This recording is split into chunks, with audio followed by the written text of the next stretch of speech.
Assalamualaikum warahmatullahi wabarakatuh. Pada hari ini kita akan belajar tentang mata kuliah Kapita Selecta, di mana temanya hari ini adalah termodinamika. Dan di sini nanti ada 4 buah indikator yang akan dibahas oleh pemakalah. Untuk materi kali ini akan dibahas oleh kelompok 4, di mana anggotanya ada saya sendiri, Muhammad Fawaz Elfat, kemudian ada Dika Lesmana, selanjutnya ada Radika, dan Puspita Ariana.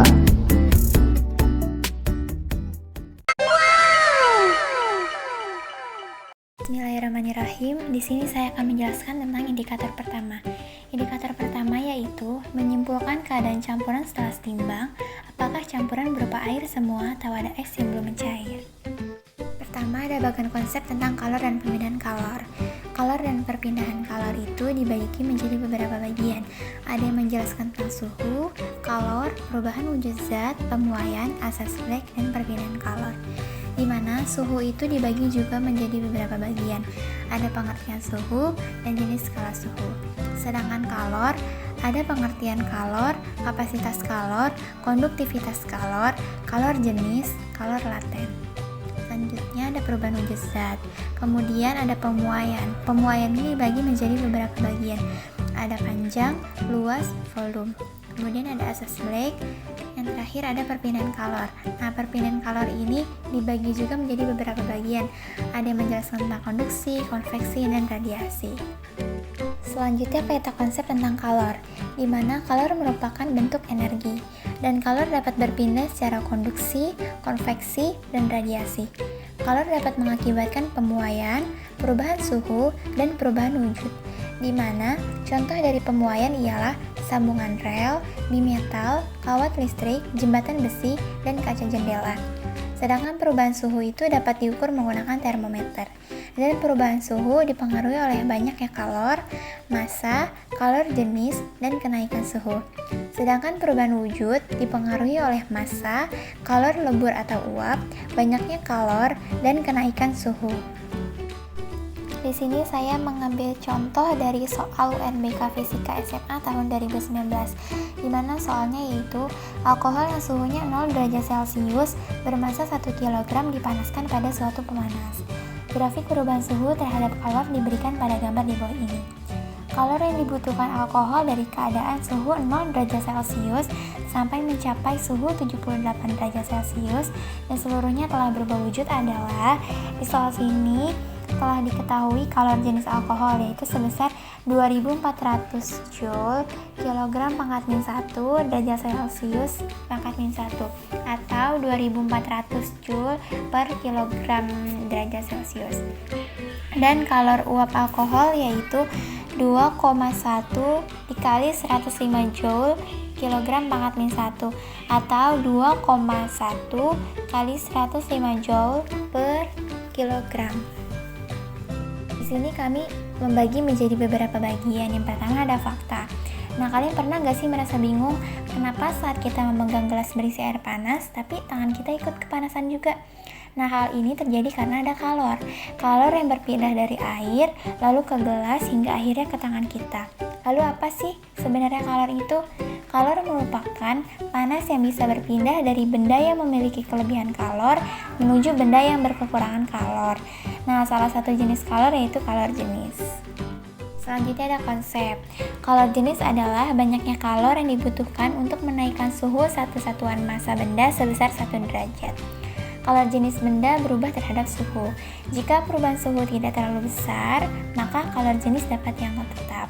Kalor jenis juga diartikan sebagai kemampuan suatu benda untuk melepas atau menilai kalor. Semakin besar kalor jenis suatu benda, semakin kecil kemampuan benda tersebut menyerap atau melepaskan kalor. Semakin kecil kalor jenis benda, maka semakin baik kemampuan benda tersebut dapat menyerap atau melepaskan kalor. Selanjutnya ada prinsip. Kalor jenis merupakan banyaknya kalor yang dibutuhkan sebuah zat untuk menaikkan suhu 1 gram zat tersebut sebesar 1 derajat Celcius. Nah, rumus kalor jenis itu yaitu C sama dengan Q per M delta T. Sedangkan rumus kapasitas kalor yaitu C sama dengan Q per delta T. Selanjutnya ada prosedur. Nah, prosedur ini dibagi menjadi beberapa langkah. Langkah pertama yang dilakukan adalah menganalisis soal dan apa yang dicari. Nah, di soal sini dapat dianalisis bahwa berapa jumlah kalor yang dibutuhkan dari perubahan suhu. Sedangkan langkah kedua yaitu mencari apa saja variabel yang diketahui dalam soal. Nah, di dalam soal ini kan yang diketahui ialah ada massa, kalor jenis alkohol, kalor uap alkohol, dan suhu. Langkah ketiga yaitu menentukan rumus yang akan digunakan. Setelah kita mengetahui apa saja variabel yang dicari atau apa saja variabel yang diketahui dalam soal, tentunya kita akan menentukan rumus yang akan digunakan. Nah, di dalam soal ini yang diketahui kan ada massa, kalor jenis alkohol, kalor uap alkohol, dan suhu. Jadi rumus yang digunakan adalah Q sama dengan CM delta T atau Q sama dengan macet yang biasa kita singkat di dalam sekolah, dan Q sama dengan M dikali Q. Selanjutnya ada langkah keempat yaitu memulai langkah perhitungan dari apa saja yang diketahui dan masukkan ke dalam rumus yang digunakan. Pertama, kita melakukan perhitungan untuk menaikkan suhu 0 derajat Celcius ke 78 derajat Celcius. Yang kedua, menghitung uap seluruh alkohol. Yang ketiga, menghitung total kalor. Nah, di sini untuk menaikkan suhu dari 0 derajat Celcius ke 78 derajat Celcius menggunakan rumus Q sama dengan MC delta T atau yang biasa kita singkat Q sama dengan macet, di mana M-nya itu sebesar, M itu kan massa ya, massanya itu sebesar 1 kg dan C-nya itu kalor jenisnya sebesar 2400 Joule per kilogram derajat Celcius, dan delta T-nya perubahan suhunya dari 78 derajat Celcius dikurang 0 derajat Celcius menjadi 78 derajat Celcius, dan hasilnya ialah 187.200 Joule atau diubah ke kilojoule jadinya 187,2 kilojoule.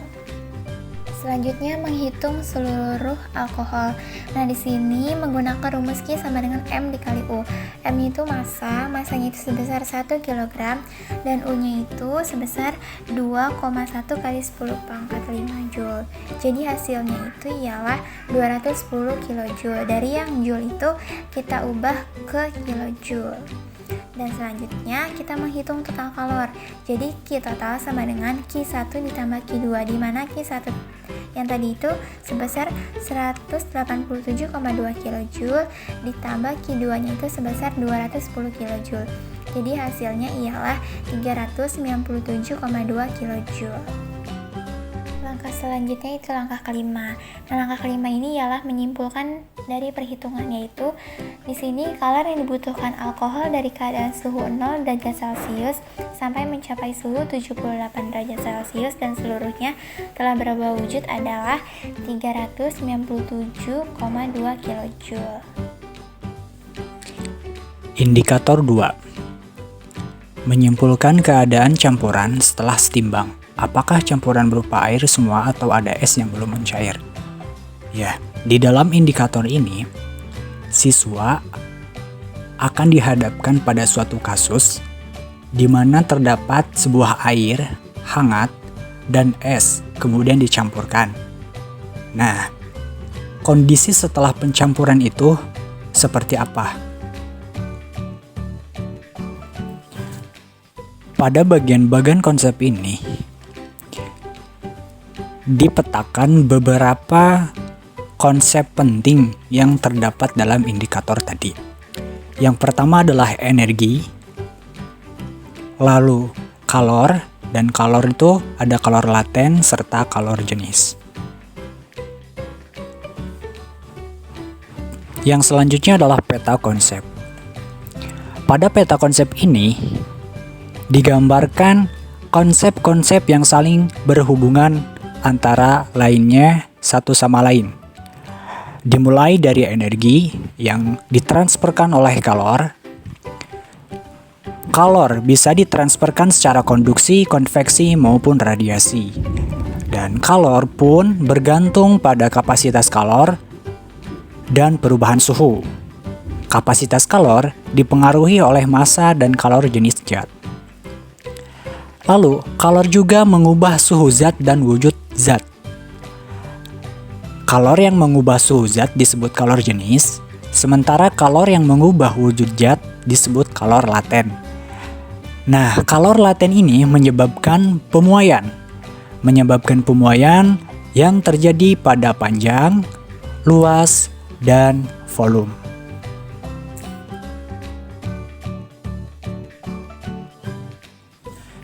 Sebelum kita membahas dengan soal yang sesuai dengan indikator, kita akan mempelajari dulu tentang apa sih kalor itu. Nah, sebelum itu saya ingin bertanya terlebih dahulu, siapa nih dari teman-teman yang akhir bulannya suka makan mie instan? Ya, tanpa kita sadari, dalam memasak mie instan, ada fenomena fisika di sana. Dalam panduan yang ada di balik bungkusnya, dijelaskan bahwa memasak mie instan harus menggunakan air mendidih, betul? Nah, setelah air mendidih, mie pun dimasukkan ke dalam panci. Nah, perhatikan sejenak apa yang terjadi pada air itu. Air itu yang awalnya mendidih tiba-tiba berhenti sejenak setelah dimasukkan mie instan. Ya tidak. Nah, kemudian mendidih kembali dan seiring berjalannya waktu, mie instan pun matang dan siap disajikan. Menarik bukan? Nah, dalam proses memasak mie instan, ketika air mendidih tiba-tiba menjadi berhenti, itu adanya proses pelepasan kalor dari air, kemudian diserap oleh mie instan. Ketika kalor dilepaskan oleh air, suhu air menjadi turun. Sementara suhu mie instan menjadi naik karena menyerap kalor. Jadi, apa itu kalor? Kalor merupakan bentuk energi yang terpindahkan dari satu objek ke objek lain karena perbedaan suhu. Nah, dalam proses perpindahan tersebut, kalor menyebabkan peningkatan suhu zat atau perubahan wujud zat. Kalor yang menyebabkan suhu zat meningkat dinamakan sebagai kalor jenis, yang biasanya ditentukan oleh kalor jenis zat atau C dilambangkan C, kemudian massa zat atau dilambangkan dengan M, dan perubahan suhu atau delta T. Nah, secara matematis dituliskan sebagai Q sama dengan MC delta T. Nah, sementara itu, kalor yang menyebabkan perubahan wujud zat dinamakan dengan kalor laten. Secara matematis dituliskan Q sama dengan M kali L, dengan Q adalah kalor, M adalah massa, dan L adalah kalor laten spesifik. Perhatikanlah grafik tersebut. Nah, grafik tersebut menggambarkan kondisi es yang berubah menjadi uap air. Dimulai dari minus 30 derajat sampai 0 derajat Celcius. Nah, dilambangkan sebagai garis A. Garis A menunjukkan kalor yang dibutuhkan untuk meningkatkan suhu es menjadi 0 derajat Celcius. Lalu ada garis B. Garis B ini menunjukkan kondisi di mana es dan air bersatu atau terdapat campuran es dan air. Nah, pada garis B ini menunjukkan kalor yang dibutuhkan untuk mengubah es menjadi air. Kemudian pada garis C menggambarkan kondisi es yang sudah seluruhnya menjadi air. Dan pada garis C tersebut menunjukkan kalor yang dibutuhkan untuk meningkatkan suhu air dari 0 derajat Celcius sampai 100 derajat Celcius. Kemudian ada garis D. Garis D ini merupakan kalor yang dibutuhkan untuk mengubah air menjadi uap air. Nah, pada kondisi ini, sistem terdapat air dan uap air. Nah, yang terakhir ada garis E. Pada garis E ini menunjukkan kalor yang dibutuhkan untuk meningkatkan suhu uap air menjadi 120 derajat Celcius. Nah, maka kalor yang dibutuhkan untuk mengubah es yang minus 30 derajat Celcius menjadi uap air yang bersuhu 120 derajat Celcius dibutuhkan kalor sebesar Q total sama dengan QA plus QB plus QC plus QD plus QE. Di mana Q adalah kalor dan indeks A, B, C, D, E menunjukkan kondisi pada grafik tersebut. Prinsip yang selanjutnya adalah tentang kesetimbangan termal. Kesetimbangan termal ini terjadi apabila terdapat dua buah zat yang berbeda suhu, kemudian didekatkan, saling sentuh antara benda A yang bersuhu tinggi dan benda B yang bersuhu rendah. Nah, ketika saling tempel antara benda A dan benda B akan terjadi pertukaran kalor dan akan dicapai kondisi kesetimbangan termal di mana suhu A sama dengan suhu B.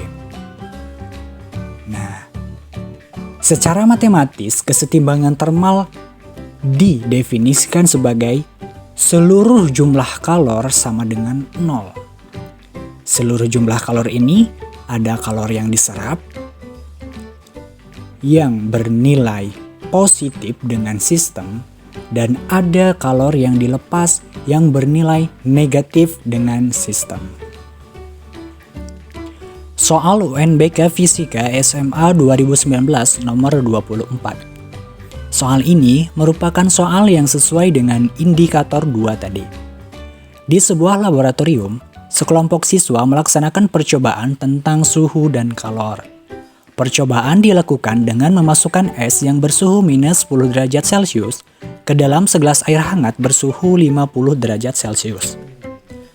Massa es dan massa air hangat masing-masing adalah 100 gram dan 190,48 gram. Setelah es dimasukkan ke dalam air hangat, campuran diaduk secara perlahan sampai mencapai kesetimbangan termal, di mana termometer menunjukkan suhu 0 derajat Celcius. Pernyataan yang benar tentang kondisi es sekarang adalah: diketahui kalor jenis es sama dengan 2100 Joule per kilogram Celcius. Kalor jenis air adalah 4200 Joule per kilogram per Celcius. Kalor lebur es adalah 336.000 Joule per kilogram. Pembahasan soal UNBK Fisika SMA 2019 nomor 24. Nah, untuk menjawab soal itu, pertama-tama kita gambarkan dulu pada grafik yang di prinsip tadi ya. Nah,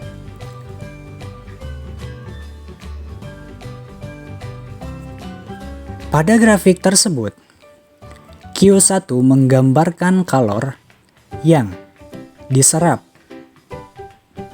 oleh es untuk meningkatkan suhu dari minus 10 derajat Celcius menjadi 10 derajat Celcius.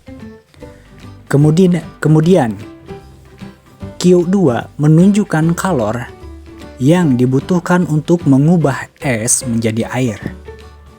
Dan Q3 menunjukkan kalor yang dibutuhkan oleh air untuk menurunkan suhu menjadi 0 derajat Celcius. Nah, berdasarkan informasi pada soal, suhu setimbang adalah 0 derajat Celcius. Dengan demikian, dapat kita asumsikan bahwa sistem terdiri dari es dan air atau seluruhnya sudah mencair menjadi air. Pertama-tama kita hitung nilai Q1. Q1 sama dengan 2100 Joule berdasarkan perhitungan tersebut. Kemudian Q2. Untuk menghitung Q2 kita asumsikan terdapat sejumlah A kilogram massa es yang sudah mencair. Nah, di mana besarnya QA adalah 336.000 A Joule. Kemudian untuk nilai Q3 atau kalori yang dilepas oleh air untuk menurunkan suhu dari 50 derajat menjadi 0 derajat, besarnya adalah 42.000 Joule. Nah, lalu kesetimbangan termal diperoleh apabila jumlah kalor dalam sistem tadi bernilai 0. Nah, dengan perhitungan aritmatika, kita menemukan nilai A besarnya adalah 118,75 gram. Nah, karena massa S yang diasumsikan sudah mencair lebih besar daripada massa S yang sesungguhnya yang terdapat di soal yang bernilai 100 gram, maka dapat disimpulkan bahwa S telah mencair seluruhnya. Nah, pada jawaban di soal adalah C. Pada indikator ketiga akan dibahas oleh saya, Puspita. Nah, indikator ketiga ini adalah menentukan jenis kaca yang terbaik agar jumlah kalor yang lewat kaca paling kecil atau besar dalam tabel dengan layar kolom, ketebalan kaca, dan konduktivitas kaca. Nah, pada bagian konsep itu pembahasan utamanya adalah kalor dan perpindahan kalor. Nah, di kalor dan perpindahan kalor ini terdapat 6 materi, ada suhu, kalor, perubahan wujud zat, pemuaian, asas Black, dan perpindahan kalor. Nah, di dalam suhu dibagi lagi menjadi 3, ada pengertian suhu, pengukuran suhu, dan jenis skala suhu. Pada kalor dibagi menjadi 5, ada pengertian kalor, kapasitas kalor, konduktivitas kalor, kalor jenis, dan kalor laten. Nah, yang kita bahas di sini adalah konduktivitas kalor yang terdapat pada kalor. Yang ketiga ada perubahan wujud zat. Yang keempat ada pemuaian yang dibagi lagi menjadi panjang, luas, volume. Terus ada asas Black dan ada perpindahan kalor yaitu konduksi, konveksi, dan radiasi. Nah, pada peta konsep itu sama seperti bagian konsep yang kita jelaskan utama adalah kalor. Kalor itu dapat berpindah secara konduksi, konveksi, dan radiasi. Nah, sesuai dengan soal di indikator ketiga itu akan membahas tentang konduksi. Nah, kalor juga merupakan bentuk dari energi, dapat mengakibatkan pemuaian, perubahan suhu, dan perubahan wujud. Nah, pada pemuaian itu memiliki contoh yang satu sambungan rel, kedua bimetal, ketiga kawat listrik, keempat jembatan besi, kelima kaca jendela. Pada perubahan suhu itu dapat diukur menggunakan termometer dan dipengaruhi oleh banyaknya kalor, massa, kalor jenis, dan kenaikan suhu. Pada perubahan wujud itu dipengaruhi oleh massa, kalor, lebur uap, banyaknya kalor, kenaikan suhu. Setelah mengetahui bagian konsep dan peta konsep, selanjutnya kita akan bahas uraian materi dari soal yang akan kita bahas. Pada indikator ketiga, kita bisa lihat soalnya yaitu soal UNBK Fisika SMA 2019. Nah, soalnya adalah Amir akan memasang kaca pada mobilnya. Dia akan memilih kaca yang tepat agar panas pada siang hari tidak mudah merambat melalui kaca dari luar ke bagian dalam mobil. Suhu luar saat panas terik sebesar 38 derajat Celcius dan suhu bagian dalam mobil 20 derajat Celcius. Manakah jenis kaca yang tepat dipilih Amir? Nah, terdapat 5 jenis kaca. Pilihan pertama A yaitu jenis kaca pertama itu konduktivitasnya 0,6, ketebalannya itu 6. Pilihan kedua B, jenis kaca kedua konduktivitasnya 0,3, ketebalannya 6. Pada pilihan yang C, jenis kaca ketiga dan konduktivitas yang sama yaitu 0,3 tetapi memiliki ketebalan 4. Pada pilihan D, jenis kaca keempat dengan konduktivitas 0,6 dan ketebalan 4. Dan pilihan terakhir yaitu pilihan E dengan jenis kaca kelima, konduktivitasnya 0,8 dan ketebalannya 4. Ingat, satuan konduktivitas K itu sama dengan W dikali M pangkat min 1 K min 1, ketebalannya itu milimeter. Nah, pertama yang akan kita uraikan adalah konsepnya. Nah, konsepnya itu adalah konduktivitas termal. Konduktivitas termal itu merupakan kemampuan yang dimiliki suatu benda dalam memindahkan kalor melalui benda tersebut. Benda yang mempunyai konduktivitas termal dengan satuan K yang tinggi maka merupakan penghantar kalor yang baik. Begitu juga sebaliknya. Benda yang mempunyai konduktivitas termal yang rendah maka merupakan penghantar kalor yang buruk. Jika diasumsikan bahwa perpindahan panas berlangsung secara mengalir, menganalogikan seperti aliran listrik atau aliran fluida, maka aliran panas ini kita namakan arus panas. Arus panas didefinisikan sebagai jumlah tenaga panas per satuan waktu atau daya panas melalui penampang tegak lurus terhadap arah arus. Uraian kedua adalah prinsip. Prinsipnya itu sama terdapat pada konduksi termal. Nah, prinsipnya adalah suatu fenomena transfer di mana perbedaan temperatur menyebabkan transfer energi termal dari satu daerah benda panas ke daerah yang sama pada temperatur yang lebih rendah. Panas yang ditransfer dari satu titik ke titik lain melalui salah satu dari 3 metode. Nah, metodenya ini terdapat 3. Ada konduksi, konveksi, dan radiasi. Nah, terdapat rumus juga, terdapat persamaan, yaitu persamaannya adalah delta Q per delta T sama dengan K dikalikan A per K dikali delta T per L. Delta Q delta T itu merupakan laju aliran konduksi termal, K itu merupakan konstanta konduktivitas material dengan satuan Weber per meter derajat Celcius, A itu luas permukaan bahan dengan satuan meter kubik, L itu ketebalan material dengan satuan meter, dan delta T yaitu perbedaan temperatur dua sisi dari material dengan satuan derajat Celcius.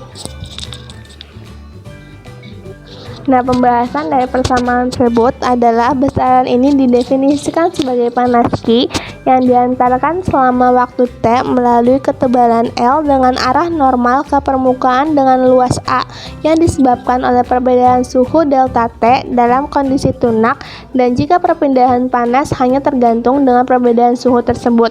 Nah, terdapat tabel konduktivitas dari berbagai macam benda.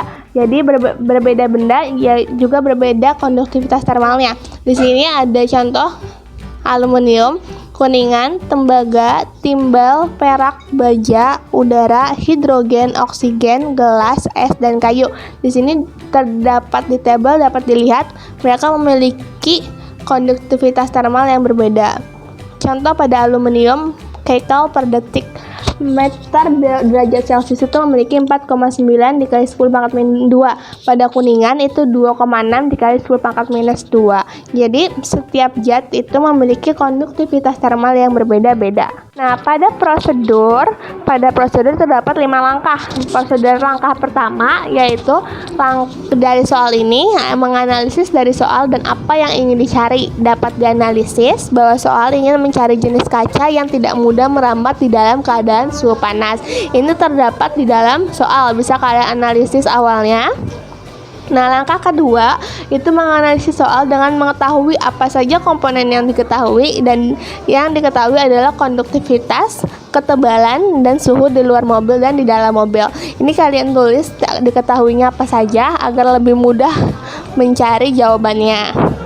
Dan langkah ketiga itu menulis rumus dari konduktivitas soal yang diketahui. Nah, di sini rumusnya tadi sudah kita jelaskan bahwa Q per T sama dengan K dikali A dikali delta T per D. Lanjut langkah keempat, membandingkan jenis kaca yang terdapat pada jawaban sesuai dengan konduktivitas dan ketebalan yang juga disajikan. Nah, di sini langkah keempat itu dia menghitung jenis kaca pertama, kedua, ketiga, keempat dari soal yang diketahui. Pada slide selanjutnya itu ada perhitungan dari soal yang disajikan. Sebelum kita ke dalam perhitungan harus ditulis dulu seperti langkah ketiga, yaitu menulis rumusnya Q per T sama dengan K A kali delta T per D. Nah, kita masukkan tuh secara membandingkan. Jadi kita kita menghitung jenis kaca pertama, kita menghitung jenis kaca kedua, ketiga, keempat, dan kelima. Pada jenis kaca pertama kita masukkan nilai yang diketahuinya itu menghasilkan 180 AW. Nah, pada jenis kaca kedua menghasilkan 90 AW, pada jenis kaca ketiga menghasilkan 135 AW, dan jenis kaca keempat menghasilkan 270 AW, dan jenis kaca kelima menghasilkan 360 AW. Nah, di sini jika kita sudah selesai menghitungnya, lanjut ke langkah kelima. Nah, langkah kelima itu menyimpulkan dari perhitungan dan perbandingan yang dilakukan. Nah, pada jenis kaca kedua itu memiliki laju konduktivitas terkecil. Makanya jawabannya adalah jenis kaca kedua, karena yang dicari di dalam soal adalah yang tidak mudah merambat di dalam keadaan suhu panas. Berarti jenis kaca kedua dengan 90 AW. Nah, indikator keempat akan dijelaskan oleh Fawaz Elfat. Selanjutnya ada indikator 4. Indikator 4 itu menentukan besaran yang harus diubah agar efisiensi mesin dapat naik menjadi N kali semula pada diagram mesin Carnot yang bekerja pada dua suhu reservoir. Selanjutnya ada bagan konsep. Yang menjadi konsep utamanya adalah termodinamika.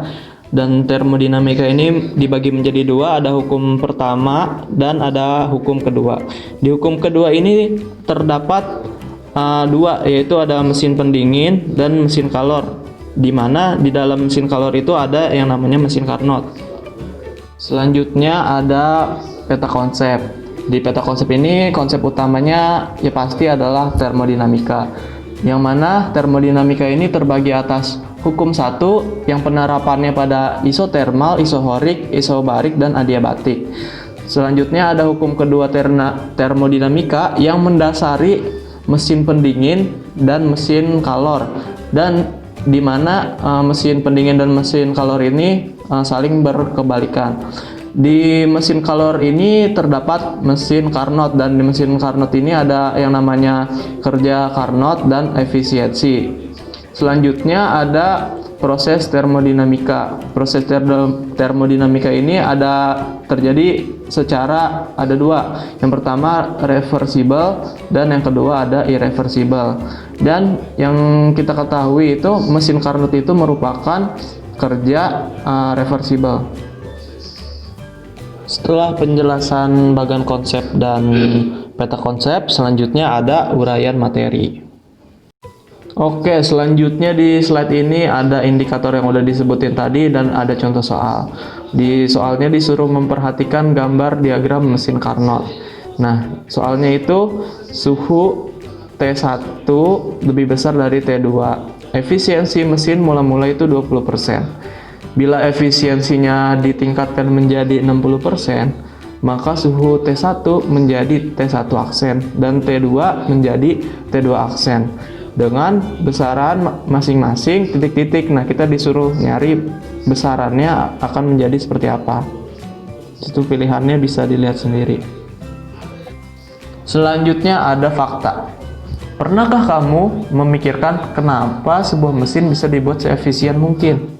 Atau pernahkah kamu berpikir kenapa semakin lama teknologi bisa makin lebih hemat energi? Kamu harus tahu bahwa mesin-mesin tersebut dibuat memenuhi siklus Carnot. Siklus Carnot adalah sebuah siklus reversibel yang pertama kali ditemukan oleh Sandi Carnot pada tahun 1824. Beliau adalah seorang insinyur dari Perancis. Semua mesin teoritis yang menggunakan siklus Carnot disebut dengan mesin kalor Carnot. Kemudian siklus Carnot yang dibalik dinamakan dengan siklus Carnot terbalik, dan mesin yang menggunakan siklus Carnot terbalik itu disebut dengan mesin refrigerasi Carnot. Nah, siklus Carnot ini merupakan dasar dari mesin ideal. Mesin ideal itu apa? Mesin ideal adalah mesin yang memiliki efisiensi tinggi yang selanjutnya disebut dengan mesin Carnot. Efisiensi mesin Carnot itu merupakan efisiensi yang paling tinggi. Hal ini karena mesin Carnot itu merupakan mesin ideal yang hanya ada dalam teori. Nah, maksudnya apa? Maksudnya kalau misalnya kita bikin di kehidupan nyata, itu nggak bakalan kita bikin mesin tuh nggak bakalan bisa lebih efisien dari mesin color Carnot. Karena apa? Karena mesin color Carnot itu dia siklusnya reversible, sedangkan kalau misalnya di kehidupan nyata nggak mungkin kita bikin mesin yang sepenuhnya reversible, pasti harus ada energi yang terbuang seperti itu. Nah, selanjutnya ada konsep. Efisiensi suatu mesin Carnot itu merupakan kemampuan yang dimiliki oleh mesin Carnot tersebut untuk menghasilkan usaha atau kerja dari kalor yang dia serap. Semakin besar suhu yang dia serap atau kalor yang dia serap yang bisa dia ubah menjadi usaha, dan semakin kecil suhu yang dibuang ke reservoir rendah, maka dia itu bisa disebut mesin yang sangat efisien. Kemudian mesin kalor atau mesin Carnot itu bekerja sesuai dengan siklus Carnot, yang mana bisa kita lihat di gambar itu. Mesin tersebut mengambil kalor dari reservoir suhu tinggi, kemudian dia ubah menjadi kerja. Kemudian kalor yang dia tidak bisa ubah menjadi kerja akan dibuang ke reservoir suhu rendah atau T2. Nah, selanjutnya dari penjelasan yang digambar tadi, kita bisa simpulin nih bahwa nggak mungkin ada mesin yang bisa memanfaatkan seluruh kalor yang diserap diubah menjadi seluruhnya menjadi kerja. Nggak mungkin ada. Pasti selalu ada kalor yang dibuang, ya kan? Nah, artinya apa? Artinya setiap mesin kalor itu pasti memiliki efisiensi. Efisiensi itu didefinisikan seperti rumus yang ada di atas, bisa teman-teman lihat. Nah, kemudian untuk siklus Carnot itu kan berlaku hubungan Q2 per Q1 sama dengan T2 per T1, sehingga efisiensi mesin Carnot dapat diformulasikan dengan rumus persamaan yang di bawah itu. Teman-teman bisa lihat. Nah, selanjutnya ada prinsip, di mana prinsip dari mesin Carnot ini sesuai dengan hukum termodinamika 2. Dan di hukum termodinamika kedua ini ada dua pernyataan. Yang pertama ada pernyataan Bapak Clausius, dan yang kedua ada pernyataan Bapak Planck. Nah, pernyataan dari Bapak Clausius ini adalah tidak ada proses yang mungkin terjadi bila satu-satunya hasil adalah aliran panas dari suatu sistem pada suhu tertentu dan panas yang sama jumlahnya dialirkan pada sistem lain yang mempunyai suhu lebih tinggi. Nah, di sini ada ilustrasinya. Pertama kita lihat gambar yang kanan dulu deh. Nah, di gambar yang kanan tersebut itu dijelaskan aliran spontan dari suhu rendah ke suhu yang tinggi itu nggak bakal bisa terjadi karena dia ini melanggar hukum kedua. Nah, selanjutnya kita bisa lihat gambar yang di kiri. Di situ ada contohnya refrigerator. Refrigerator itu apa? Refrigerator itu contohnya seperti kulkas yang mengalirkan suhu rendah ke suhu tinggi. Jadi fungsinya itu untuk mendinginkan. Nah, di refrigerator itu membutuhkan yang namanya kerja. Seperti yang kita tahu dalam kulkas itu kan kita pakai listrik supaya kulkasnya bisa dingin, dan listrik itu digunakan untuk menjadi kerja tersebut untuk memindahkan suhu yang rendah ke suhu tinggi. Nah, di gambar tersebut dijelaskan bahwa semua refrigerator yang asli itu membutuhkan kerja untuk memindahkan suhu yang lebih rendah ke suhu yang lebih tinggi.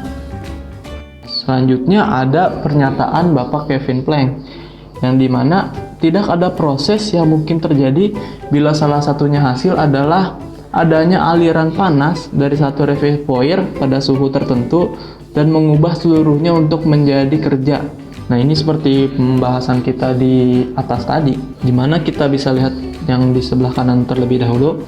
Di situ dijelaskan di gambar tersebut itu mengubah seluruh kalor semuanya menjadi kerja itu tidak mungkin terjadi karena ada yang namanya hukum kedua. Nah, terus di gambar yang di sebelah kiri, semua mesin kalor itu kehilangan beberapa panasnya ke lingkungan atau ke cold reservoir, dan dimana seperti yang dijelaskan di atas bahwa setiap mesin kalor itu memiliki yang namanya efisiensi.